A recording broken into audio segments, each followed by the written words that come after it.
ഇന്നത്തെ ക്ലാസ്സിൽ നമ്മൾ പഠിക്കുന്ന ടോപ്പിക് മൂലകങ്ങൾ അഥവാ എലമെൻറ്റ്സ്.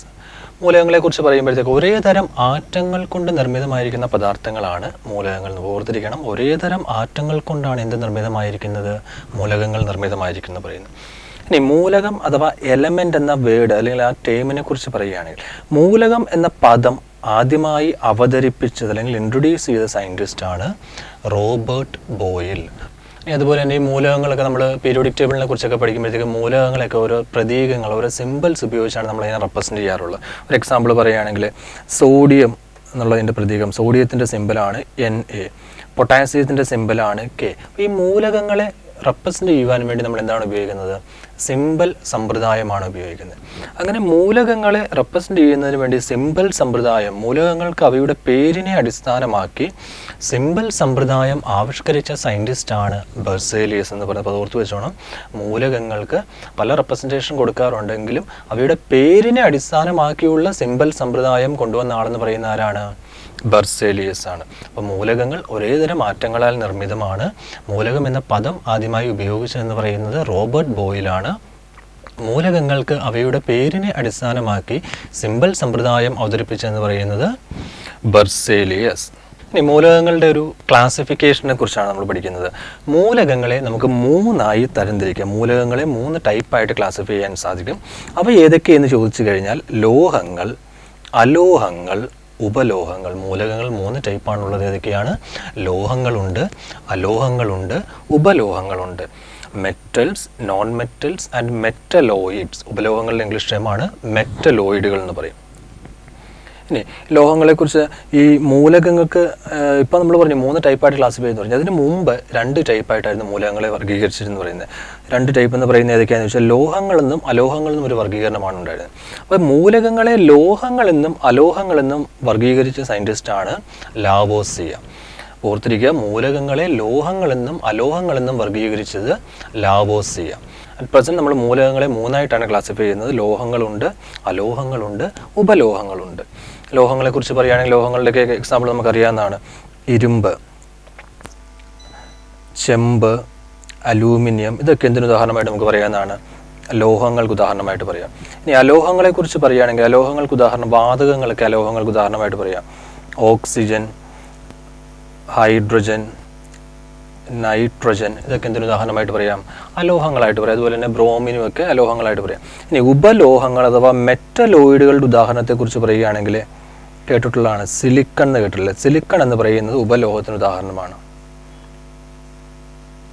ജർമേനിയം എന്ന് പറയുന്നത് ഉപലോഹം. അപ്പം പ്രധാനപ്പെട്ട ഉപലോഹങ്ങളുടെ പേരുകളിൽ നിന്ന് പ്രധാനപ്പെട്ട അറിഞ്ഞിരിക്കേണ്ട 2 കേസ് എന്ന് പറയുന്നത് സിലിക്കണും ജർമേനിയമാണ്. അപ്പം സിലിക്കൺ, ജർമേനിയം എന്ന് പറയുന്നത് എന്തിന് ഉദാഹരണമാണ്? മെറ്റലോയിഡുകൾക്ക് ഉദാഹരണമാണ്, ഉപലോഹങ്ങൾക്ക് ഉദാഹരണമാണ്. ഇനി നമ്മൾ മൂലകങ്ങളുമായി ബന്ധപ്പെട്ട് പഠിക്കാൻ പോകുന്ന ചില പ്രധാനപ്പെട്ട മൂലകങ്ങളും അവയുടെ പ്രത്യേകതകൾ അല്ലെങ്കിൽ സവിശേഷതകളെ കുറിച്ചാണ് നമ്മൾ പഠിക്കാൻ പോകുന്നത്. അപ്പോൾ അതിൽ ആദ്യം നമുക്ക് അറിഞ്ഞിരിക്കേണ്ട കേസാണ് കാർബൺ എന്ന് പറയുന്നത്. എല്ലാ ജീവജാലങ്ങളിലും കാണപ്പെടുന്ന മൂലകമാണ് കാർബൺ എന്ന് പറയുന്നത്. അതുകൊണ്ട് തന്നെ ജീവന് അടിസ്ഥാനമായ മൂലകം എന്നറിയപ്പെടുന്ന ഏതാണ്? കാർബണാണ്. ഭൗമോപരിതലത്തിൽ ഏറ്റവും കൂടുതൽ, ഭൂമിയുടെ ഉപരിതലത്തിൽ ഏറ്റവും കൂടുതൽ അടങ്ങിയിരിക്കുന്ന മൂലകമാണ് ഓക്സിജൻ. അതുപോലെ തന്നെ മനുഷ്യ ശരീരത്തിലും ഏറ്റവും കൂടുതൽ അടങ്ങിയിരിക്കുന്ന മൂലകം എന്ന് പറയുന്ന ആര് തന്നെയാണ്? ഓക്സിജൻ. അപ്പോൾ 2 കാര്യങ്ങൾ ഓർത്ത് വെക്കണം. ഭൗമോപരിതലത്തിലും മനുഷ്യ ശരീരത്തിലും ഏറ്റവും കൂടുതൽ അടങ്ങിയിരിക്കുന്ന മൂലകമാണ് ഓക്സിജൻ എന്ന് പറയുന്നത്. അടുത്തത് മനുഷ്യൻ ആദ്യമായി ഉപയോഗിച്ച മൂലകം അല്ലെങ്കിൽ ആദ്യമായി ഉപയോഗിച്ച ലോഹം എന്ന് പറഞ്ഞാലും തെറ്റൊന്നുമില്ല. ആദ്യമായി ഉപയോഗിച്ച ലോഹം എന്ന് പറയുന്നതാണ് ചെമ്പ് എന്ന് പറയുന്നത്. മനുഷ്യൻ ആദ്യമായി ഉപയോഗിച്ച ലോഹമാണ് ചെമ്പ്. എന്നാൽ മനുഷ്യൻ ഏറ്റവും കൂടുതൽ ഉപയോഗിക്കുന്ന ലോഹമാണ് ഇരുമ്പ് എന്ന് പറയുന്നത്. എൻ്റെ കൂടെ മാറിപ്പോവില്ല. ആദ്യം ഉപയോഗിച്ചത് ചെമ്പ്, ഏറ്റവും കൂടുതൽ ഉപയോഗിക്കുന്നതെന്ന് പറയുന്നത് ഏതാണ്? ഇരുമ്പാണ്. ഇനി അന്തരീക്ഷ വായുവുമായി ബന്ധപ്പെട്ടുള്ള കാര്യമാണ്. ഒരു പ്രീവിയസ് ക്വസ്റ്റൻ ആയിട്ട് വന്നിരിക്കുന്ന ഒരു കാര്യം തന്നെയാണിത്. അന്തരീക്ഷ വായുവിൽ ഏറ്റവും കൂടുതൽ അടങ്ങിയിരിക്കുന്ന വാതകം അല്ലെങ്കിൽ മൂലകം, അന്തരീക്ഷ വായുവിൽ ഏറ്റവും കൂടുതൽ അടങ്ങിയിരിക്കുന്ന വാതകം എന്ന് പറയുന്നത് നൈട്രജൻ ആണ്. റിപ്പീറ്റ് ചെയ്യുന്നൊരു ചോദ്യമാണ്. ഏറ്റവും കൂടുതൽ കാണപ്പെടുന്നത് നൈട്രജൻ. ഏറ്റവും കൂടുതൽ അടങ്ങിയിരിക്കുന്ന 2ാമത്തെ വാതകം എന്നാണ് ചോദിക്കുന്നതെങ്കിൽ ഓക്സിജനാണ്. അന്തരീക്ഷ വായുവിൽ ഏറ്റവും കൂടുതൽ അടങ്ങിയിരിക്കുന്ന വാതകം നൈട്രജൻ, 2ാമത്തെ വാതകം എന്ന് പറയുന്നത് ഏതാണ്? ഓക്സിജൻ. ഇനി ഇതുമായി ബന്ധപ്പെട്ട് തന്നെ 2-3 കാര്യങ്ങൾ നമുക്ക് ഇവിടുന്ന് പറഞ്ഞു പോകാം. ഇതിൻ്റെ ശതമാനം പഠിച്ചു വെക്കണം. അന്തരീക്ഷ വായുവിൽ അടങ്ങിയിരിക്കുന്ന നൈട്രജന്റെ ശതമാനം എന്ന് പറയുന്നത് 78%. ഒരു തവണ ക്വസ്റ്റ്യൻ വന്നിട്ടുള്ളതാണ്. ഏറ്റവും കൂടുതൽ നൈട്രജൻ 78%. ഏറ്റവും കൂടുതൽ അടങ്ങിയിരിക്കുന്ന രണ്ടാമത്തെ വാതകം ഓക്സിജൻ, അതിൻ്റെ പെർസെൻറ്റേജ് എന്ന് പറയുന്നത് എത്രയാണ്? 21%. 21%. അപ്പോൾ ആ 2% വാല്യൂസ് ഓർത്ത് വെച്ചോണം. അന്തരീക്ഷ വായുവിൽ കൂടുതൽ നൈട്രജൻ 78%. അന്തരീക്ഷ വായുവിൽ ഏറ്റവും കൂടുതൽ അടങ്ങിയിരിക്കുന്ന രണ്ടാമത്തെ വാതകം ഓക്സിജൻ, ശതമാനം എന്ന് പറയുന്നത് 21%. ഇനി അടുത്ത പ്രപഞ്ചത്തെക്കുറിച്ചാണ് പറഞ്ഞിരിക്കുന്നത്. പ്രപഞ്ചത്തിൽ ഏറ്റവും കൂടുതൽ അടങ്ങിയിരിക്കുന്ന മൂലകം എന്ന് പറയുന്നത് ഹൈഡ്രജൻ ആണ്. പ്രപഞ്ചത്തിൽ ഏറ്റവും കൂടുതൽ അടങ്ങിയിരിക്കുന്ന മൂലകമാണ് ഹൈഡ്രജൻ. ഏറ്റവും ഭാരം കുറഞ്ഞ മൂലകവും അത് തന്നെയാണ്, ഹൈഡ്രജൻ ആണ്. പ്രപഞ്ചത്തിൽ ഏറ്റവും കൂടുതൽ അടങ്ങിയിരിക്കുന്നത് ഹൈഡ്രജൻ. ഏറ്റവും ഭാരം കുറഞ്ഞ മൂലകം എന്ന് പറയുന്നതും ഹൈഡ്രജൻ. അപ്പോൾ നമ്മൾ ഹൈഡ്രജനെ കുറിച്ചാണ് പറഞ്ഞു വന്നത്. പ്രപഞ്ചത്തിൽ ഏറ്റവും കൂടുതൽ കാണപ്പെടുന്ന ഏറ്റവും ഭാരം കുറഞ്ഞ മൂലകമാണ് ഹൈഡ്രജൻ. അതുപോലെ തന്നെ സ്വയം കത്തുന്ന മൂലകം എന്നറിയപ്പെടുന്നതും ഹൈഡ്രജനാണ്. ഹൈഡ്രജൻ കുറച്ച് ഇമ്പോർട്ടൻ്റ് ആണ്. സിലബസിനകത്ത് ഹൈഡ്രജൻ എന്നൊരു ടോപ്പിക് നമുക്ക് എടുത്ത് പറഞ്ഞിട്ടുണ്ട്. അപ്പോൾ ഹൈഡ്രജനും ഐസോട്ടോപ്പുകളും ഡീറ്റെയിൽ ആയിട്ട് തന്നെ പഠിക്കേണ്ട ടോപ്പിക്കാണ്. ഓക്കെ, ഇനി ഹൈഡ്രജനെ കുറിച്ച് പറയുമ്പോൾ ഹൈഡ്രജൻ നമുക്ക് ഇന്ധനങ്ങളുടെ കൂട്ടത്തിൽ പെടുത്തുന്ന ഒരാളാണ് ഹൈഡ്രജൻ എന്ന് പറയുന്നത്. സ്വയം കത്തുന്ന മൂലകം എന്ന് പറഞ്ഞു. അതുപോലെ തന്നെ ഭാവിയുടെ ഇന്ധനം എന്നൊക്കെ അറിയപ്പെടുന്ന ആളാണ് ഹൈഡ്രജൻ എന്ന് പറയുന്നത്. അതിലേക്ക് നമുക്ക് പിന്നീട് വരാം, ടോപ്പിക്കിലേക്ക് വരാം. ഏറ്റവും കുറവ് ഐസോട്ടോപ്പുകൾ ഉള്ള മൂലകം. ഐസോട്ടോപ്പുകൾ എന്താണ് നമ്മൾ ആറ്റം എന്ന ടോപ്പിക്കിനകത്ത് പഠിച്ചു കഴിഞ്ഞതാണ്. അപ്പോൾ ഏറ്റവും കുറവ് ഐസോട്ടോപ്പുകളുള്ള മൂലകം എന്ന് പറയുന്നതാണ് ഹൈഡ്രജൻ. ഹൈഡ്രജൻ്റെ ഐസോട്ടോപ്പുകളുടെ എണ്ണം എന്ന് പറയുന്നത് 3 ഹൈഡ്രജന് 3 ഐസോട്ടോപ്പുകളാണുള്ളത്. 3 ഐസോട്ടോപ്പുകളുടെ പേര് പഠിച്ചു വെച്ചോണം. പ്രൊട്ടിയം, ഡിറ്റീരിയം, ട്രിഷ്യം. ഹൈഡ്രജൻ്റെ 3 ഐസോട്ടോപ്പുകൾ എന്ന് പറയുന്നത് ഏതൊക്കെയാണ്? പ്രൊട്ടിയം, ഡിറ്റീരിയം, ട്രിഷ്യം. അതിൽ തന്നെ റേഡിയോ ആക്റ്റീവായിട്ടുള്ള ഐസോട്ടോപ്പാണ് ട്രിഷ്യം എന്ന് പറയുന്നത്. ഹൈഡ്രജൻ്റെ റേഡിയോ ആക്റ്റീവ് ഐസോട്ടോപ്പാണ് ട്രിഷ്യം. അപ്പോൾ ഏറ്റവും കുറവ് ഐസോട്ടോപ്പുള്ള മൂലകം എന്ന് പറയുന്നത് ഹൈഡ്രജൻ എന്ന് പറഞ്ഞു. അപ്പോൾ ഏറ്റവും കൂടുതൽ ഐസോട്ടോപ്പുള്ള ഏതായിരിക്കണം? ഏറ്റവും കുറവിനൊരു കൗണ്ടർ പോയിൻ്റായിട്ട് നമുക്ക് പ്രതീക്ഷിക്കാവുന്നതാണ്. ഏറ്റവും കൂടുതൽ ഐസോട്ടോപ്പുള്ള മൂലകം എന്ന് പറയുന്നതാണ് ടിൻ എന്ന് പറയുന്നത്. ഇവിടെ പറഞ്ഞിട്ടുണ്ട് ഏറ്റവും കൂടുതൽ ഐസോട്ടോപ്പുകൾ ഉള്ള മൂലകമാണ് ടിന്ന്. ടിന്നിൻ്റെ ഐസോട്ടോപ്പുകളുടെ എണ്ണം എന്ന് പറയുന്നതാണ് 10 ഐസോട്ടോപ്പുകൾ. ഹൈഡ്രജന് 3 ഐസോട്ടോപ്പുകളാണുള്ളത്. ഏറ്റവും കുറവ് ഐസോട്ടോപ്പുകൾ ഹൈഡ്രജനാണ്. ഏറ്റവും കൂടുതൽ ഐസോട്ടോപ്പുകളുള്ള മൂലകമാണ് ടിന്ന് എന്ന് പറയുന്നത്. ടിന്നിൻ്റെ ഐസോട്ടോപ്പുകളുടെ എണ്ണം എന്ന് പറയുന്നത് 10. ഇനി സാന്ദ്രത ഏറ്റവും കുറഞ്ഞ, സാന്ദ്രത അഥവാ ഡെൻസിറ്റി, സാന്ദ്രത അല്ലെങ്കിൽ ഡെൻസിറ്റി ഏറ്റവും കുറഞ്ഞ മൂലകം എന്ന് പറയുന്നതും ആര് തന്നെയാണ്? ഹൈഡ്രജനാണ്. അതുപോലെ സാന്ദ്രത ഏറ്റവും കൂടിയ മൂലകമാണ് ഓസ്മിയം എന്ന് പറയുന്നത്. സാന്ദ്രത ഏറ്റവും കുറവ് ഹൈഡ്രജൻ, സാന്ദ്രത ഏറ്റവും കൂടുതൽ എന്ന് പറയുന്നത് ഓസ്മിയം. അപ്പോൾ സാന്ദ്രതയെക്കുറിച്ച് പറയുകയാണെങ്കിൽ സാന്ദ്രതയുടെ ഡെഫിനിഷനായിട്ട് പറയുന്നത് density equal to mass by വോളിയമാണ്. സാന്ദ്രത എന്ന് പറയുന്നത് പിണ്ഡം ഡിവൈഡഡ് ബൈ വ്യാപ്തമാണ്. അപ്പോൾ ഇവിടുന്ന് വേണം നമുക്ക് അതിൻ്റെ യൂണിറ്റ് ഒന്ന് പഠിക്കാം. മാസിൻ്റെ യൂണിറ്റ് എന്ന് പറയുന്നത് കിലോഗ്രാം ആണ്. ബൈ വോളിയം ആയതുകൊണ്ട് ഡെൻസിറ്റിയുടെ യൂണിറ്റ് എന്ന് പറയുന്നത് കിലോഗ്രാം പെർ മീറ്റർ ക്യൂബ് ആണ്. അപ്പോൾ സാന്ദ്രത അളക്കുന്ന യൂണിറ്റ് എന്ന് പറയുന്നത് കിലോഗ്രാം പെർ മീറ്റർ ക്യൂബ്. സാന്ദ്രത ഏറ്റവും കുറഞ്ഞ മൂലകം എന്ന് പറയുന്നത് ഹൈഡ്രജൻ, സാന്ദ്രത ഏറ്റവും കൂടിയ മൂലകം എന്ന് പറയുന്നത് ഓസ്മിയം. ഇനി അറ്റോമിക് മാസ്, അണുഭാരം ഏറ്റവും കൂടിയ മൂലകമാണ് യുറേനിയം. യുറേനിയം ഇമ്പോർട്ടൻ്റ് ആണ്, റേഡിയോ ആക്റ്റീവ് ആയിട്ടുള്ള എലിമെൻ്റ് ആണ്. അണുഭാരം ഏറ്റവും കൂടിയ മൂലകം എന്ന് പറയുന്നത് യുറേനിയം. അതുപോലെ തന്നെ സ്ഥിരത, സ്റ്റെബിലിറ്റി, മോസ്റ്റ് സ്റ്റേബിൾ എലമെൻറ്റ്, സ്ഥിരത ഏറ്റവും കൂടിയ മൂലകം എന്ന് പറയുന്നത് ലെഡാണ്. ഇത് വളരെ ഇമ്പോർട്ടൻ്റ് ആണ്, ക്വസ്റ്റ്യൻ ചോദിക്കുന്നൊരു പോയിൻ്റാണ് കേട്ടോ. ഒന്നുകൂടെ പറയാം. ഐസോട്ടോപ്പുകളുടെ എണ്ണം ഏറ്റവും കുറവ് ഹൈഡ്രജനും ഏറ്റവും കൂടുതൽ ടിന്നിനും. ഹൈഡ്രജന് 3 ഐസോട്ടോപ്പുകളും ടിന്നിന് 10 ഐസോട്ടോപ്പുകളുമാണുള്ളത്. അറ്റോമിക് മാസ് അല്ലെങ്കിൽ അണുഭാരം ഏറ്റവും കൂടിയെന്ന് പറയുന്നത് യുറേനിയത്തിനാണ്. സ്ഥിരത ഏറ്റവും കൂടിയ മൂലകം, സ്റ്റെബിലിറ്റി ഏറ്റവും കൂടിയ മൂലകം എന്ന് പറയുന്നത് ലെഡ്. ഏറ്റവും കൂടുതൽ സംയുക്തങ്ങൾക്ക് രൂപം നൽകുന്ന മൂലകം. ഏറ്റവും കൂടുതൽ സംയുക്തങ്ങൾക്ക് രൂപം നൽകുന്നത് കാർബണാണ്. കാർബൺ കഴിഞ്ഞാൽ ഏറ്റവും കൂടുതൽ സംയുക്തങ്ങൾക്ക് രൂപം നൽകുന്ന മൂലകമാണ് ഹൈഡ്രജൻ എന്ന് പറയുന്നത്. പുറത്തിരിക്കുക ഏറ്റവും കൂടുതൽ കോമ്പൗണ്ട്സിന്, സംയുക്തങ്ങൾക്ക് രൂപം നൽകിയിരിക്കുന്ന മൂലകമാണ് കാർബൺ. നമ്മൾ രസതന്ത്രത്തിൻ്റെ ഇൻട്രൊഡക്ഷനകത്ത് നമ്മൾ പറഞ്ഞിട്ടുണ്ട്.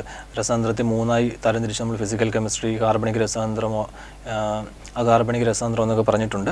അതിൽ കാർബൺ സംയുക്തങ്ങളെക്കുറിച്ച് മാത്രം പഠിക്കാനുള്ള രസതന്ത്രത്തിൻ്റെ ശാഖയാണ് നമ്മൾ പറഞ്ഞു ഏതാണ്? ഓർഗാനിക് കെമിസ്ട്രി അഥവാ കാർബണിക് രസതന്ത്രം. അപ്പോൾ ഏറ്റവും കൂടുതൽ സംയുക്തങ്ങൾക്ക് രൂപം നൽകുന്ന മൂലകമാണ്. അപ്പോൾ കാർബൺ സംയുക്തങ്ങൾ എന്ന് പറയുന്നത് ഒരുപാടുണ്ട്.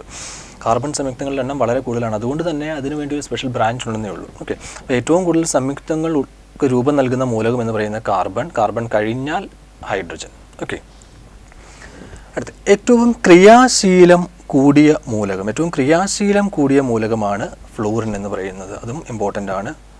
കാർബണിൻ്റെ കാര്യവും ഇമ്പോർട്ടൻ്റ് ആണ്. ഏറ്റവും ക്രിയാശീലം കൂടിയ മൂലകം എന്ന് പറയുന്നത് ഫ്ലൂറിൻ. എന്നാൽ തിളനില ഏറ്റവും കുറഞ്ഞ മൂലകം, ബോയിലിംഗ് പോയിൻറ്റ്, തിളനില ഏറ്റവും കുറഞ്ഞ മൂലകം എന്ന് പറയുന്നത് ഹീലിയമാണ്. ക്രിയാശീലം ഇമ്പോർട്ടൻ്റ് ആണ്. ക്രിയാശീലം ഏറ്റവും കൂടിയ മൂലകം എന്ന് പറയുന്നത് ഫ്ലൂറിൻ. അടുത്ത നമ്മൾ സാന്ദ്രതയെക്കുറിച്ച് നേരത്തെ ഒരു കാര്യം പറഞ്ഞാണ്, അതുപോലെ തന്നെ കൺസെപ്റ്റാണ്. ഏറ്റവും കൂടുതൽ സാന്ദ്രതയുള്ള അലോഹ മൂലകം, ലോഹമല്ല, ഏറ്റവും കൂടുതൽ സാന്ദ്രതയുള്ള അലോഹ മൂലകം എന്ന് പറയുന്നത് അയഡിൻ. ഏറ്റവും കൂടുതൽ സാന്ദ്രതയുള്ള അലോഹ മൂലകമാണ് അയഡിൻ എന്ന് പറയുന്നത്. ഇലക്ട്രോ നെഗറ്റിവിറ്റി ഏറ്റവും കൂടുതലുള്ള മൂലകം, ഇലക്ട്രോ നെഗറ്റിവിറ്റി ഏറ്റവും കൂടിയ മൂലകം എന്ന് പറയുന്നത് ഫ്ലൂറിനാണ്. ഇലക്ട്രോ നെഗറ്റിവിറ്റി ഏറ്റവും കൂടിയ മൂലകമാണ് ഫ്ലൂറിൻ. എന്നാൽ ഇലക്ട്രോ നെഗറ്റിവിറ്റി ഏറ്റവും കുറഞ്ഞ മൂലകങ്ങൾ എന്ന് പറയുന്നത് ഫ്രാൻസിയം, സീസിയം. Francium, caesium. അപ്പോൾ രണ്ട് പേരുകൾ ഓർത്ത് വെച്ചോണം. ഇലക്ട്രോ നെഗറ്റിവിറ്റി കൂടുതൽ ഫ്ലൂറിൻ, ഇലക്ട്രോ നെഗറ്റിവിറ്റി ഏറ്റവും കുറവെന്ന് പറയുന്നത് ഫ്രാൻസിയം, സീസിയം. അതുപോലെ കൺസെപ്റ്റാണ് ഇലക്ട്രോ പോസിറ്റിവിറ്റി എന്ന് പറയും.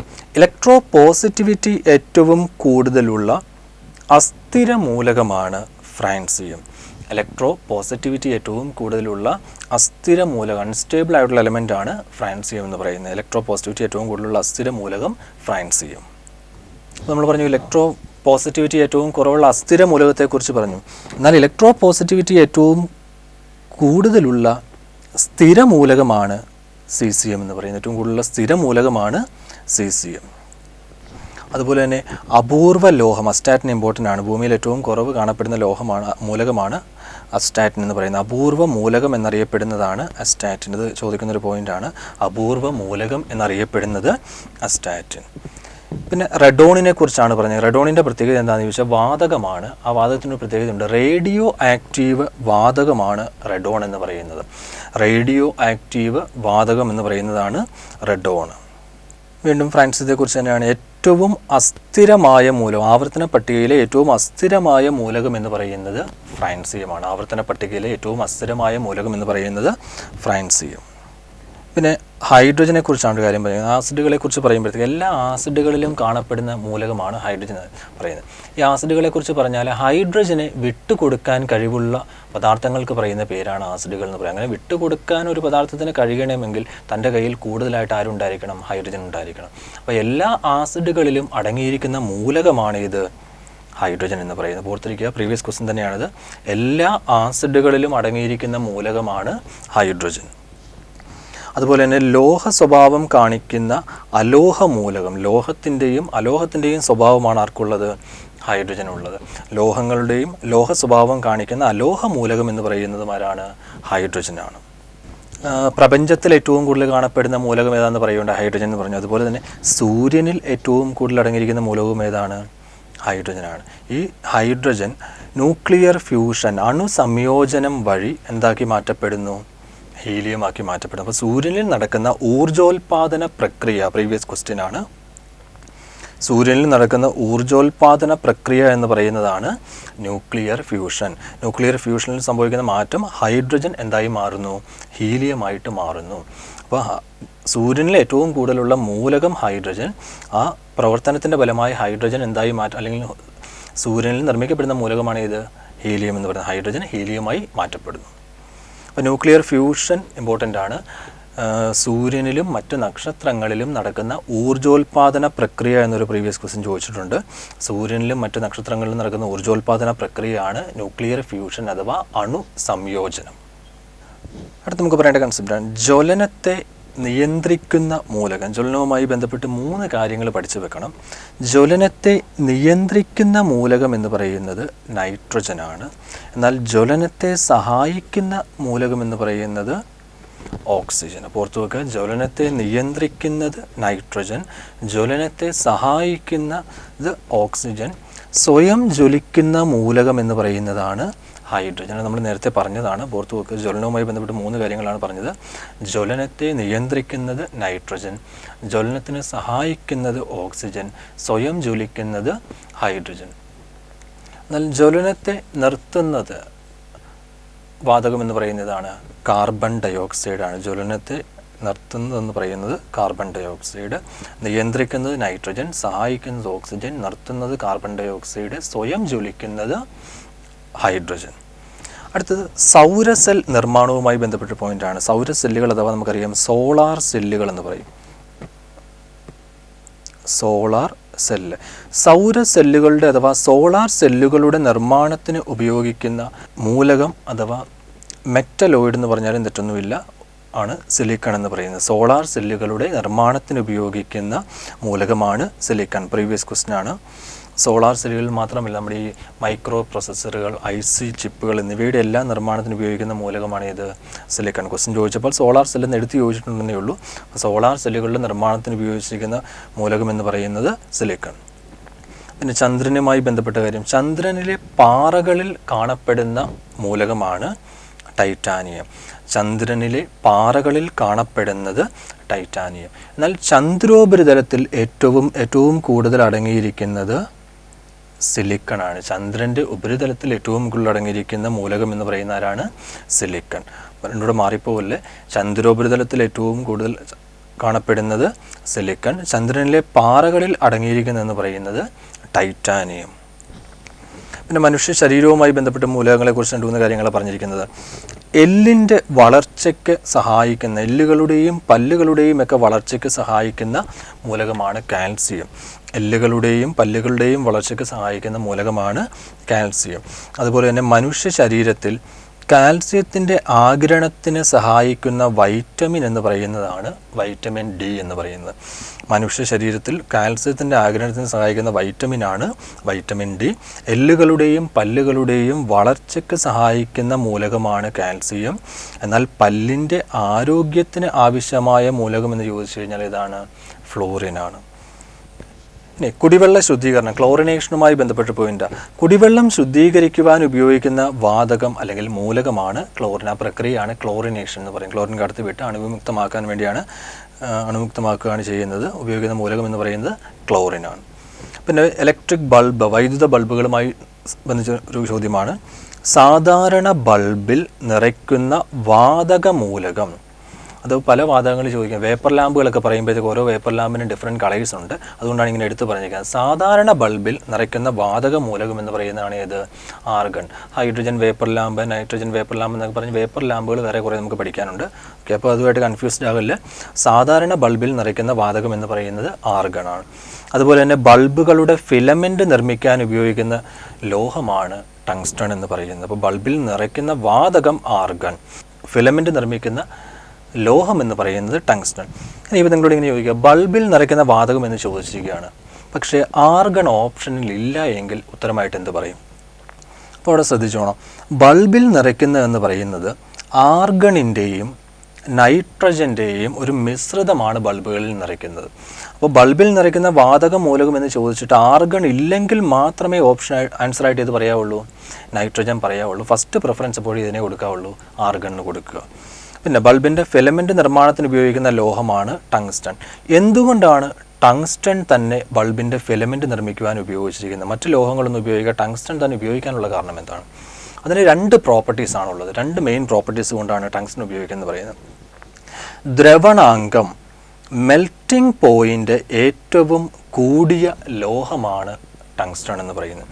നമുക്കറിയാം, ഈ ബൾബിൽ നിന്ന് പ്രകാശം വരുന്നത് ഈ ഫിലമെൻറ്റ് ചുട്ടുപഴുത്ത് ചൂടായി കഴിയുമ്പോഴാണ് അവിടെ പ്രകാശം പുറപ്പെടുവിക്കുന്നത്. അപ്പം ഈ ഫിലമെൻറ്റ് പെട്ടെന്ന് ഉരുകി പോകാൻ പാടില്ല, അതായത് ഇതിൻ്റെ മെൽറ്റിംഗ് പോയിൻറ്റ് കൂടുതലായിരിക്കണം. അപ്പം മെൽറ്റിംഗ് പോയിൻറ്റ്, ദ്രവണാങ്കം ഏറ്റവും കൂടിയ ലോഹം എന്ന് പറയുന്ന ആരാണ്? ടങ്സ്റ്റൺ ആണ്. ആ ഒരു പ്രോപ്പർട്ടി ഉള്ളത് കൊണ്ടാണ് ടങ്സ്റ്റൺ പരിഗണിച്ചിരിക്കുന്നത്. പിന്നെ അതുപോലെ തന്നെ പ്രതിരോധവും കൂടുതലാണ്, പ്രതിരോധവും വളരെ കൂടുതലാണ്. പ്രതിരോധം കൂടുമ്പോഴാണ് അവിടെ താപത്തിൻ്റെ അളവ് കൂടിയത് പ്രകാശമായിട്ട് മാറുന്നു പറയുന്നത്. അപ്പം ദ്രവണാങ്കം ഏറ്റവും കൂടിയ ലോഹം, വൈദ്യുത പ്രതിരോധം ഏറ്റവും കൂടിയ ലോഹം എന്ന് പറയുന്നത് ഏതാണ്? ടങ്സ്റ്റൺ ആണ്. അതുകൊണ്ടാണ് ഇതിൻ്റെ നിർമ്മാണത്തിന് ടങ്സ്റ്റൺ ഉപയോഗിക്കുന്നത്, ബൾബുകളുടെ ഫിലമെൻറ്റ് നിർമ്മാണത്തിന് ടങ്സ്റ്റൺ ഉപയോഗിക്കുന്നത് പറയുന്നത്. പിന്നെ ഈ ബൾബ് കണ്ടുപിടിച്ച് നമുക്കറിയാം, വൈദ്യുത ബൾബ് കണ്ടുപിടിച്ചതെന്ന് പറയുന്നത് എഡിസൺ ആണ്. വൈദ്യുത ബൾബ് കണ്ടുപിടിച്ചതെന്ന് പറയുന്നവരാണ് എഡിസൺ ആണ്. ആദ്യകാലങ്ങളിൽ ബൾബുകളുടെ ഫിലമെൻറ്റ് നിർമ്മിക്കുവാൻ ടങ്സ്റ്റൺ അല്ല ഉപയോഗിച്ചിരുന്നത്, മറ്റൊരു മൂലകമാണ് ഉപയോഗിച്ചിരുന്നത് പറയുന്നത്. ആദ്യകാലങ്ങളിൽ ബൾബുകളുടെ ഫിലമെൻറ്റ് നിർമ്മിക്കുവാൻ ഉപയോഗിച്ചിരുന്ന മൂലകം എന്ന് പറയുന്നതാണ് കാർബൺ എന്ന് പറയും. നിലവിൽ ഉപയോഗിക്കുന്ന ടങ്സ്റ്റനാണ്. കാർബണിന് ചില പോരായ്മകളുണ്ടായിരുന്നു. ബൾബിന് അല്ലെങ്കിൽ ഫിലമെൻറ്റിന് വലിയ ആയുസ് ഇല്ലായിരുന്നു, പെട്ടെന്ന് ആ ഫിലമെൻറ്റ് പൊട്ടിപ്പോകുമായിരുന്നു. പിന്നെ ബൾബിനകത്ത് എന്താ പറയുക കരി പിടിക്കുമായിരുന്നു, പ്രകാശം, അങ്ങനെയുള്ള ഡ്രോബാക്സ് ഉണ്ടായിരുന്നു. അതുകൊണ്ടാണ് കാർബൺ ഒഴിവാക്കി നിലവിൽ ഏത് ഉപയോഗിക്കുന്നത്, ടങ്സ്റ്റൺ ഫിലമെൻറ്റ് നിർമ്മാണത്തിനായിട്ട് ഉപയോഗിക്കും. അപ്പോൾ ബൾബ് കണ്ടുപിടിച്ചതെന്ന് പറയുന്ന എഡിസൺ ആദ്യകാലങ്ങളിൽ ബൾബിൻ്റെ ഫിലമെൻറ്റ് നിർമ്മിക്കുവാൻ ഉപയോഗിച്ചിരുന്നത് കാർബൺ, നിലവിൽ ഫിലമെൻറ്റ് നിർമ്മിക്കാൻ ഉപയോഗിക്കുന്ന ടങ്സ്റ്റൺ. ദ്രവണാങ്കം അഥവാ മെൽറ്റിംഗ് പോയിന്റ് ഏറ്റവും കൂടിയ ലോഹമാണ് ടങ്സ്റ്റൺ എന്ന് പറയുന്നത്. വൈദ്യുത പ്രതിരോധം ഏറ്റവും കൂടിയ ലോഹം എന്ന് പറയുന്നവരാണ് ടങ്സ്റ്റൺ ആണ്. ഇനി അടുത്ത് പറഞ്ഞിരിക്കുന്നത് ലെഡ് പെൻസിലുള്ള മൂലകം, അല്ലെങ്കിൽ പെൻസിലിൻ്റെ ലെഡ് നിർമ്മിക്കുവാൻ ഉപയോഗിക്കുന്ന മൂലകം എന്ന് ഓർത്താൽ മതി. പെൻസിലുകളുടെ ലെഡ് നിർമ്മിക്കുവാൻ ഉപയോഗിക്കുന്ന മൂലകം എന്ന് പറയുന്നതാണ് കാർബൺ. കാർബണിൻ്റെ രൂപാന്തരങ്ങളെക്കുറിച്ചൊക്കെ നിങ്ങൾ കേട്ടിട്ടുണ്ടായിരിക്കും. ഗ്രാഫൈറ്റ്, ഡയമണ്ട്, ഫുള്ളറിൻ എന്നൊക്കെ പറഞ്ഞ് ചാർക്കോൾ, അങ്ങനെ പല ഫോംസ് ഉണ്ട്. അതിൽ തന്നെ പെൻസിൽ നിർമ്മാണത്തിന് ഉപയോഗിക്കുന്ന കാർബണിൻ്റെ രൂപാന്തരം അല്ലെങ്കിൽ അലോട്രോപ്പ് എന്ന് പറയുന്നതാണ് ഗ്രാഫൈറ്റ്. അപ്പോൾ ഈ പെൻസിലിനകത്ത് കാണുന്ന റോഡ് എന്ന് പറയുന്നത് കാർബൺ അല്ലെങ്കിൽ ഗ്രാഫൈറ്റ് ആണ് നമ്മൾ യൂസ് ചെയ്യുന്നത്. അപ്പോൾ പെൻസിൽ നിർമ്മാണത്തിന് ഉപയോഗിക്കുന്ന മൂലകം എന്ന് ചോദിച്ചാൽ കാർബൺ ആണ്. കാർബണിൻ്റെ രൂപാന്തരം ഏതെന്നാണ് ചോദിക്കുന്നതെങ്കിൽ ഏതാണ്, ഗ്രാഫൈറ്റ് ആണ് ഉത്തരമായി വരുന്നത്. അടുത്ത തീപ്പെട്ടി നിർമ്മാണവുമായി ബന്ധപ്പെട്ടാണ്, അതും പ്രീവിയസ് ക്വസ്റ്റ്യൻ ആണ്. തീപ്പെട്ടിയുടെ വശങ്ങളിൽ ഉപയോഗിച്ചിരിക്കുന്ന മൂലകമാണ് ചുവന്ന ഫോസ്ഫറസ്, റെഡ് ഫോസ്ഫറസ്. തീപ്പെട്ടിയുടെ വശങ്ങളിൽ ഉപയോഗിച്ചിരിക്കുന്ന മൂലകം എന്ന് പറയുന്നത് റെഡ് ഫോസ്ഫറസ്. പെൻസിലിൽ കാർബൺ, രൂപാന്തരം എന്നാണ് ചോദിക്കുന്നതെങ്കിൽ അലോട്രോപ്പ് എന്നാണ് ചോദിക്കുന്നതെങ്കിൽ ഗ്രാഫൈറ്റ്. അടുത്ത ബലൂണുകളിൽ നിറയ്ക്കുന്ന വാതകം അല്ലെങ്കിൽ ബലൂണുകളിൽ നിറയ്ക്കുന്ന മൂലകം. വാതകം എന്ന് പറയുന്നത് തെറ്റുന്ന കുഴപ്പമില്ല, പദങ്ങൾ അങ്ങോട്ടും ഇങ്ങോട്ടും മാറി വരുന്ന കൺഫ്യൂഷൻ ഒന്നും ഉണ്ടാകുന്ന കാര്യമില്ല. ബലൂണുകളിൽ ഉപയോഗിക്കുന്നത്, ബലൂണുകളിൽ നിറയ്ക്കുന്നത് എന്ന് പറയുന്നതാണ് ഹീലിയം എന്ന് പറയുന്നത്. ബലൂണുകളിൽ ഉപയോഗിക്കുന്ന മൂലകം എന്ന് പറയുന്നത് ഹീലിയമാണ്. അതുപോലെ തന്നെ ഈ കണ്ണാടി, മിറേഴ്സ് ഒക്കെ നിർമ്മിക്കും. കണ്ണാടിയുടെ ഗ്ലാസിൻ്റെ പുറകിൽ നമ്മൾ കോട്ട് ചെയ്യാൻ വേണ്ടി ഒരു മെറ്റൽ ഉപയോഗിക്കും. കണ്ണാടിയുടെ നിർമ്മാണത്തിന് ഉപയോഗിക്കുന്ന ലോഹമാണ് അല്ലെങ്കിൽ മൂലകമാണ്, ലോഹമൂലകമാണ് മെർക്കുറി എന്ന് പറയുന്നത്. അപ്പോൾ ബലൂണുകളിൽ ഉപയോഗിക്കുന്ന വാതക മൂലകം എന്ന് പറയുന്നത് ഹീലിയമാണ്. കണ്ണാടി നിർമ്മാണത്തിന് ഉപയോഗിക്കുന്ന ഒരു ലോഹമൂലകമാണ് എന്ന് പറയുന്നത് മെർക്കുറി എന്ന് പറയുന്നത്. പിന്നെ അതുപോലെ തന്നെ റബ്ബറിൻ്റെ കാഠിന്യം വർദ്ധിപ്പിക്കാൻ ഉപയോഗിക്കുന്ന മൂലകം. ഈ നാച്ചുറൽ റബ്ബറിനൊരു പ്രശ്നമാണ്, നമ്മൾ ഈ റബ്ബർ ലാറ്റക്സിനൊരു പ്രശ്നമുണ്ട്. ഇതിന് വലിയ സ്ട്രെങ്ത് ഒന്നുമില്ല. അപ്പോൾ ആ സ്ട്രെങ്ത് കൂട്ടാൻ വേണ്ടി നമ്മളൊരു പ്രക്രിയ നടത്തും. നാച്ചുറൽ റബ്ബറിലേക്ക് സൾഫറിനെ ചേർത്തിട്ട് അതിനെ ചൂടാക്കും. അപ്പോൾ പ്രകൃതിദത്ത റബ്ബറിലേക്ക് സൾഫർ ചേർത്ത് ചൂടാക്കുന്ന ആ പ്രക്രിയയ്ക്ക് പറയുന്ന പേരാണ് വൾക്കനൈസേഷൻ എന്ന് പറയും. അത് തന്നെ പ്രീവിയസ് ക്വസ്റ്റ്യൻ ആണ്. റബ്ബറിൽ സൾഫർ ചേർത്ത് ചൂടാക്കുന്ന പ്രക്രിയയെ വിളിക്കുന്ന പേരാണെന്ത്, വൾക്കനൈസേഷൻ. അപ്പം വൾക്കനൈസേഷൻ പ്രക്രിയയിൽ ഉപയോഗിക്കുന്നത് അല്ലെങ്കിൽ വൾക്കനൈസേഷൻ പ്രക്രിയ റബ്ബറിൻ്റെ കാഠിന്യം കൂട്ടുന്ന പ്രക്രിയയാണ് നമ്മൾ പറഞ്ഞു. റബ്ബറിൻ്റെ കാഠിന്യം കൂട്ടുവാൻ വേണ്ടി ഉപയോഗിക്കുന്ന മൂലകമാണ് സൾഫർ എന്ന് പറയുന്നത്. അതുപോലെ ഈ വൾക്കനൈസേഷൻ പ്രക്രിയ ആദ്യമായി നടത്തിയത് ഗുഡ് ഇയർ എന്ന് പറയും. Charles Goodyear. റബ്ബറിൻ്റെ വൾക്കനൈസേഷൻ പ്രക്രിയ ആദ്യമായി നടത്തിയതാരാണ്, ചാൾസ് ഗുഡിയർ. ഓർത്തിരിക്കുക, റബ്ബറിൻ്റെ കാഠിന്യം കൂട്ടാൻ വേണ്ടി നടത്തുന്നൊരു പ്രോസസ്സാണ്, സൾഫർ ചേർത്ത് ചൂടാക്കുന്ന പ്രക്രിയയാണ് വൾക്കനൈസേഷൻ എന്ന് പറയുന്നത്. വൾക്കനൈസേഷൻ പ്രക്രിയയിൽ ഉപയോഗിക്കുന്ന മൂലകമാണ് സൾഫർ എന്ന് പറയുന്നത്. വൾക്കനൈസേഷൻ പ്രക്രിയ ആദ്യമായി നടപ്പാക്കിയെന്ന് അല്ലെങ്കിൽ ആദ്യമായി നടത്തിയെന്ന് പറയുന്നത് ചാൾസ് ഗുഡിയർ ആണ്, ചാൾസ് ഗുഡിയർ. അടുത്ത് നമ്മൾ പറയുന്നത് സെലീനിയം എന്നൊരു മൂലകത്തെക്കുറിച്ചാണ്. സെലീനിയത്തെക്കുറിച്ച് പറയുമ്പോഴത്തേക്ക് അതിൻ്റെ ഒരു ഉപയോഗമാണ് പറഞ്ഞിരിക്കുന്നത്. ഫോട്ടോ കോപ്പി യന്ത്രത്തിൽ ഉപയോഗിക്കുന്ന മൂലകമാണ് സെലീനിയം എന്ന് പറയുന്നത്. അതുകൂടാതെ മറ്റു ചില പ്രത്യേകതകളുണ്ട് സെലീനിയത്തിന്. ഈ സെലീനിയം എന്ന മൂലകത്തിന് ആ പേര് ലഭിച്ചിരിക്കുന്ന ഇവിടെ നിന്നാണ് അറിഞ്ഞിരിക്കണം. ചന്ദ്രൻ്റെ പേരിൽ നിന്നും പേര് ലഭിച്ച മൂലകമാണ് സെലീനിയം എന്ന് പറയുന്നത്. അപ്പോൾ ഓർത്തിരിക്കുക, അതിൻ്റെ ഉപയോഗം നമ്മൾ പറഞ്ഞു. ഫോട്ടോ കോപ്പി യന്ത്രത്തിൽ ഉപയോഗിക്കുന്ന മൂലകമാണ് സെലീനിയം. ചന്ദ്രൻ്റെ പേരിൽ നിന്ന് പേര് ലഭിച്ച മൂലകമാണ് സെലീനിയം. എന്നാൽ അതുപോലെ തന്നെ ചന്ദ്രനുമായി ബന്ധപ്പെട്ട് നമ്മൾ നേരത്തെ ഒരു പോയിന്റ് പറഞ്ഞു. ചന്ദ്രനിൽ ഏറ്റവും കൂടുതൽ കാണപ്പെടുന്ന ലോഹം എന്ന് പറയുന്നത് ടൈറ്റാനിയമാണ്. ചന്ദ്രോപരിതലത്തിൽ ഏറ്റവും കൂടുതൽ കാണപ്പെടുന്ന ലോഹം എന്ന് പറയുന്നത് ഏതാണ്, ടൈറ്റാനിയം. അല്ലെങ്കിൽ മറ്റൊരു പോയിന്റ് കൂടെ പറയുകയുണ്ടായി, ചന്ദ്രോപരിതലത്തിൽ ഏറ്റവും കൂടുതൽ കാണപ്പെടുന്ന മൂലകം, എലമെൻ്റ് എന്നാണ് ചോദിക്കുന്നതെങ്കിൽ ഏതാണ്, സിലിക്കൺ ആണ്. ഏറ്റവും കൂടുതൽ കാണപ്പെടുന്ന ലോഹം ടൈറ്റാനിയം, ഏറ്റവും കൂടുതൽ കാണപ്പെടുന്ന മൂലകം എന്ന് പറയുന്ന സിലിക്കൺ. ചന്ദ്രൻ്റെ പേരിൽ നിന്ന് പേര് ലഭിച്ച മൂലകം എന്ന് പറയുന്നതാണ് സെലീനിയം. അതുപോലെ തന്നെ ഈ പേര് ലഭിച്ച ആകാശഗോളങ്ങളുടെ പേരിൽ നിന്ന് പേര് ലഭിച്ച മൂലകങ്ങൾക്ക് ഒരെണ്ണത്തിന് ഉദാഹരണമാണ് സെലീനിയം എന്ന് പറയുന്നത്. ഭൂമിയുടെ പേരിൽ നിന്ന് പേര് ലഭിച്ച മൂലകം എന്ന് പറയുന്നത് ഏതാണ്, ടെലൂറിയം എന്ന് പറയും. ഭൂമിയുടെ പേരിൽ നിന്ന് പേര് ലഭിച്ച മൂലകമാണ് ടെലൂറിയം. സൂര്യൻ്റെ പേരിൽ നിന്ന് പേര് ലഭിച്ച മൂലകം എന്ന് പറയുന്നതാണ് ഹീലിയം. അപ്പോൾ പേരുകൾ ഓർത്തു വെച്ചോണം. ചന്ദ്രൻ്റെ പേരിൽ നിന്ന് പേര് ലഭിച്ചത് സെലീനിയം. ഭൂമിയുടെ പേരിൽ നിന്ന് പേര് ലഭിച്ചത് ഏതാണ്? ടെലൂറിയം.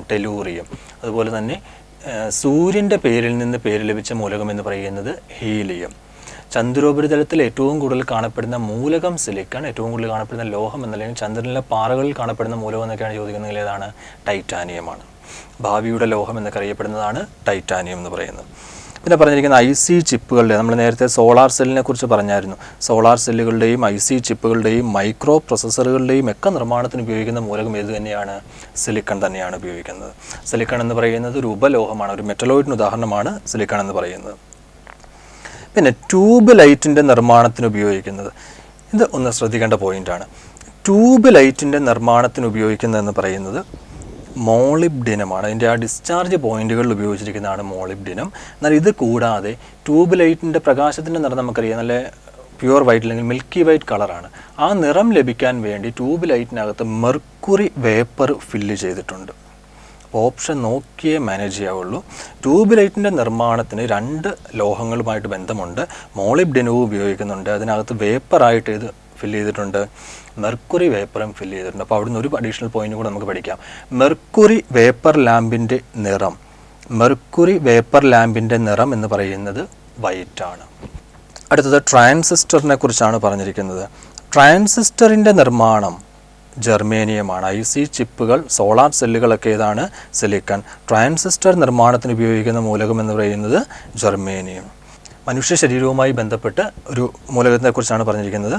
ഹീമോഗ്ലോബിനിൽ അടങ്ങിയിരിക്കുന്ന മൂലകം എന്നാണ് ചോദിച്ചിരിക്കുന്നത്. ഹീമോഗ്ലോബിനിൽ അടങ്ങിയിരിക്കുന്ന മൂലകമാണ് ഇരുമ്പെന്ന് പറയുന്നത്. അപ്പോൾ ഈ മനുഷ്യ ശരീരത്തെക്കുറിച്ച് പറയുമ്പോഴത്തേക്ക് മനുഷ്യ ശരീരത്തിൽ ഏറ്റവും കൂടുതൽ അടങ്ങിയിരിക്കുന്ന മൂലകം ഏതാണ്?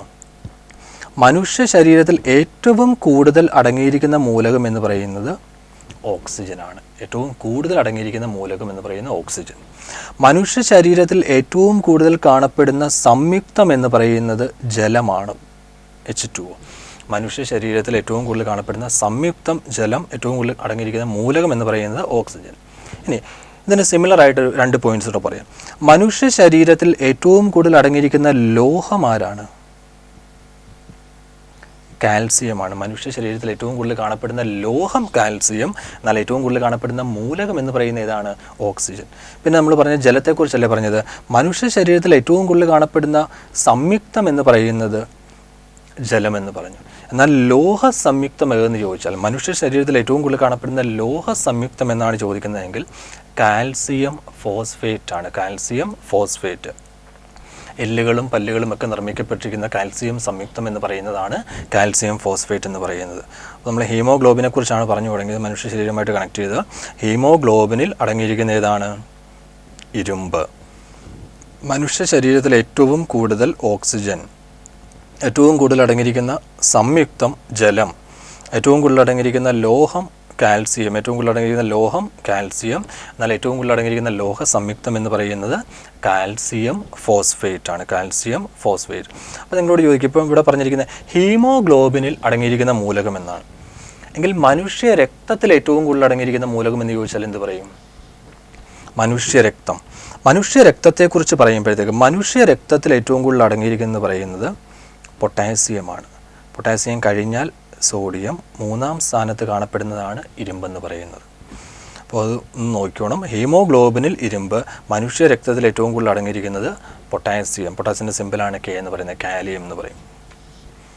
ഹീമോഗ്ലോബിനെ കുറിച്ച് പറഞ്ഞു. ഹീമോഗ്ലോബിനിൽ ഏറ്റവും കൂടുതൽ ഇരുമ്പെന്ന് പറഞ്ഞു. അതുപോലെ തന്നെ സസ്യങ്ങളുമായി ബന്ധപ്പെട്ട് ചോദിക്കുന്ന ഒരു പോയിന്റാണ് ഹരിതകത്തിൽ അല്ലെങ്കിൽ ഹരിത കണത്തിൽ എന്ന് ചോദിച്ചാലും തരുന്നില്ല. ഹരിതകത്തിൽ അല്ലെങ്കിൽ ഹരിത കണത്തിൽ ഏറ്റവും കൂടുതൽ കാണപ്പെടുന്ന മൂലകം, ഹരിതകത്തിൽ ഏറ്റവും കൂടുതൽ കാണപ്പെടുന്ന മൂലകമാണ് മഗ്നീഷ്യം. രണ്ടും പ്രീവിയസ് ആണ്. ഹീമോഗ്ലോബിനിൽ ഏറ്റവും കൂടുതൽ ഇരുമ്പ്, ഹരിതകത്തിൽ ഏറ്റവും കൂടുതൽ കാണപ്പെടുന്നത് മഗ്നീഷ്യം. വെള്ളത്തിലിട്ടാൽ പൊട്ടിത്തെറിക്കുന്ന മൂലകങ്ങളാണ് സോഡിയം, പൊട്ടാസ്യം. അതുപോലെ തന്നെ വെള്ളത്തിനടിയിൽ സൂക്ഷിക്കുന്ന മൂലകമാണ് വെളുത്ത ഫോസ്ഫറസ്. വെള്ളത്തിനടിയിൽ സൂക്ഷിക്കുന്ന മൂലകം എന്ന് പറയുന്നതാണ് വെളുത്ത ഫോസ്ഫറസ്. അത് ഇമ്പോർട്ടൻ്റ് ആണ്.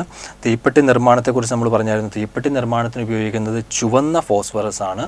വെള്ളത്തിനടിയിൽ സൂക്ഷിക്കുന്ന മൂലകം എന്ന് പറയുന്നത് വെളുത്ത ഫോസ്ഫറസ്. പിന്നെ ടെലൂറിയത്തെക്കുറിച്ച് നമ്മളിപ്പോൾ പറഞ്ഞതേ ഉള്ളൂ. ഭൂമിയുടെ പേരിൽ നിന്ന് അല്ലെങ്കിൽ ഭൂമി എന്നർത്ഥം വരുന്ന പദത്തിൽ നിന്ന് പേര് ലഭിച്ച മൂലകമാണ് ഇത് ടെലൂറിയം എന്ന് പറയുന്നത്. ചന്ദ്രൻ്റെ പേരിൽ നിന്ന് പേര് ലഭിച്ച മൂലകമാണ് സെലീനിയം. അതുപോലെ തന്നെ സൂര്യൻ്റെ പേരിൽ നിന്ന് പേര് ലഭിച്ച മൂലകം എന്ന് പറയുന്നത് ഏതായിരുന്നു? ഹീലിയമാണ്. അപ്പോൾ 3 മൂലകങ്ങൾ ഓർത്ത് വെച്ചാണ്: ഭൂമി ടെലൂറിയം, ചന്ദ്രൻ സെലീനിയം, സൂര്യൻ ഹീലിയം. പിന്നെ ഗ്രീക്ക് പുരാണങ്ങളിൽ നിന്ന് പേര് ലഭിച്ചിരിക്കുന്ന മൂലകങ്ങളാണ് ടൈറ്റാനിയം, പ്രൊമിത്തിയം. ടൈറ്റാനിയം ഒക്കെ ഇമ്പോർട്ടൻ്റ്. ഭാവിയുടെ ലോഹം എന്നൊക്കെ അറിയപ്പെടുന്ന ആണ് ടൈറ്റാനിയം എന്നറിയപ്പെടുന്നത്. ചന്ദ്രോപരിതലത്തിൽ ഏറ്റവും കൂടുതൽ കാണപ്പെടുന്ന ലോഹമാണ് ടൈറ്റാനിയം. അടുത്തൊരു മൂലകം പറയാം മെൻഡലീവിയമാണ്. മെൻഡലീവ് എന്ന സയൻറ്റിസ്റ്റിനോടുള്ള സ്മരണാർത്ഥം നാമകരണം ചെയ്യപ്പെട്ടിരിക്കുന്ന മൂലകമാണ് മെൻഡലീവിയ. ഈ മൂലകങ്ങൾ നാമകരണം ചെയ്യുന്ന പല രീതിയിലുണ്ട്. ആകാശഗോളങ്ങളുടെ പേരിൽ അറിയപ്പെടുന്ന മൂലകങ്ങൾ, അതിന് എക്സാമ്പിൾ നമ്മൾ പറഞ്ഞ് സെലീനിയം, ടെലൂറിയം, ഹീലിയം, പിന്നെ അതുപോലെ ഒരു പലേഡിയം, യുറേനിയം, ഇതൊക്കെ ആകാശഗോളം, നെപ്റ്റ്യൂണിയം, പ്ലൂട്ടോണിയം, ഇവയെല്ലാം ആകാശഗോളങ്ങളുടെ പേരിൽ നിന്ന് പേര് ലഭിച്ചിരിക്കുന്ന മൂലകങ്ങളാണ്. പിന്നെ അതുപോലെ തന്നെ നാമകരണം ചെയ്യുന്നതിനകത്ത് മറ്റൊരു ക്രൈറ്റീരിയയാണ് സയൻറ്റിസ്റ്റുകളോടുള്ള സ്മരണാർത്ഥം മൂലകങ്ങൾക്ക് പേര് നൽകാറുണ്ട്. അങ്ങനെ നൽകിയിരിക്കുന്ന ഒരു മൂലകമാണ് മെൻഡലീവിയം. മെൻഡലീവ് എന്ന സയൻറ്റിസ്റ്റിനോടുള്ള സ്മരണാർത്ഥം നാമകരണം ചെയ്യപ്പെട്ടിരിക്കുന്ന മൂലകമാണ് മെൻഡലീവിയം എന്ന് പറയുന്നത്. ഐൻസ്റ്റീനോടുള്ള സ്മരണാർത്ഥം നാമകരണം ചെയ്യപ്പെട്ടിരിക്കുന്ന മൂലകമാണ് ഐൻസ്റ്റീനിയം. എൻറിക്കോ